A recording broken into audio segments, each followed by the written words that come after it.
نوری علم کا مسئلہ یہ ہوتا ہے کہ اس کے اندر جو مہارت رکھنے والے ہوتے ہیں ان کی تعداد بہت کم ہوتی ہے. باقی رہے کہ وہ کتابوں سے دیکھ کر کسی سے سن کر اعمال شروع کر دیتے ہیں، کچھ وظیفے کر لیے، کچھ اکا دکا چلے چھوٹے موٹے کر لیے.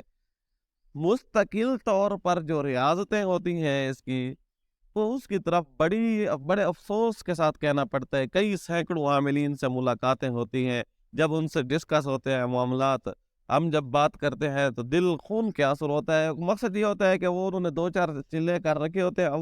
اول تو ایک بڑی تعداد ایسی ہے جس نے چلے نہیں کیے ہوتے، جس نے ریاضت ہی حاصل نہیں کی ہوتی.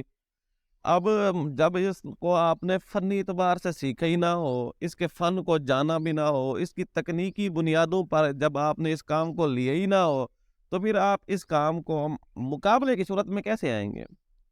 اس کو سادہ لفظوں میں یوں سمجھاتا ہوں. ایک بندہ ایسا ہو جس نے جنگ کی کوئی ٹریننگ بھی حاصل نہ کی ہو، جس کو ہتھیار استعمال کرنا ہی نہ آتا ہو، اور وہ چلا جائے محاذ کے اوپر، بارڈر کے اوپر بیٹھ کر فوج کا حصہ بن جائے اور فوج کے ساتھ جو ہے دشمن کی فوجوں کا مقابلہ کرنا بیٹھ جائے.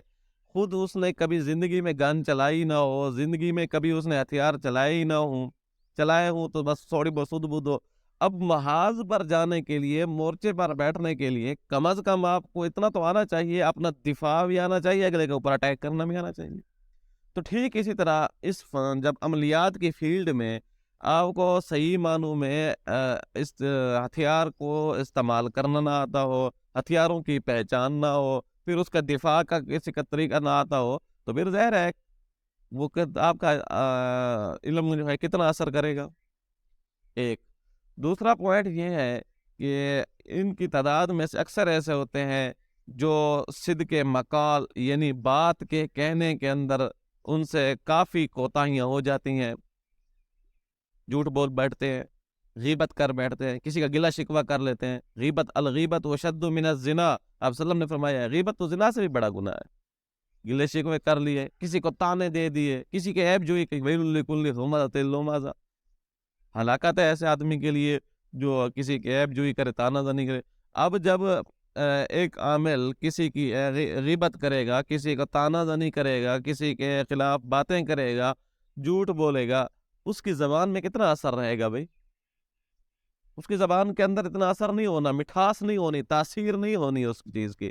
اب جب تاثیر نہیں ہے، مٹھاس نہیں ہے، اور دوسرا ادھر عمل بھی کمزور ہے، تو پھر آپ کیسے گریا کنا ہو سکتے ہیں، شکوہ کنا ہو سکتے ہیں کہ نوری علم اثر انداز نہیں ہوتا بھائی؟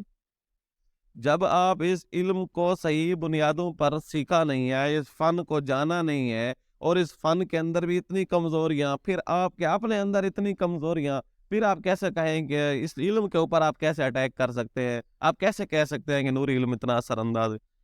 یقین جانیے، دعوے کے ساتھ کہتا ہوں، بلکہ چیلنج کے ساتھ کہتا ہوں، اس علم کے اندر، فنی روحانی علم، نوری علم کے اندر جو پاور ہے، جو طاقت ہے، بڑے سے بڑا جادوگر الٹا ہو کر بھی اثر انداز ہونا شروع کرے نا، ادھر اس کی پاور، اس کو آدھی سے بھی کم محنت کرنی پڑے گی اس کے بڑے سے بڑے جادوگر کے مقابلے میں.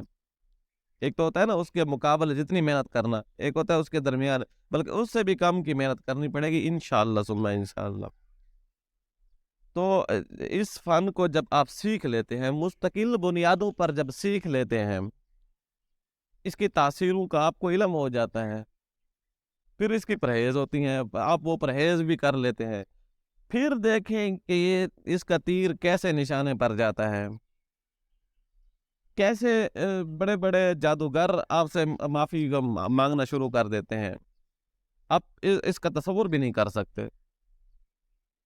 تو میں اگر ان واقعات کی طرف چلا جاؤں جو اپنے ساتھ بیتے ہیں، یا اپنے اساتذہ کے ساتھ، یا میرے بہت ہی قریبیوں کے ساتھ جو جادوگروں کے مقابلے، تو بات بہت لمبی ہو جائے گی. بس میں نے خلاصے کے طور پر آپ کو یہ بتا دیا ہے کہ نوری علم کالے جادو سے بہت بہت بہت زیادہ پاورفل ہے، لیکن افسوس کے ساتھ اس کا ہنر، اس کا آزمانا ان چیزوں سے اکثر نہیں بلکہ 100 میں سے 95% عامل نا واقف ہوتے ہیں.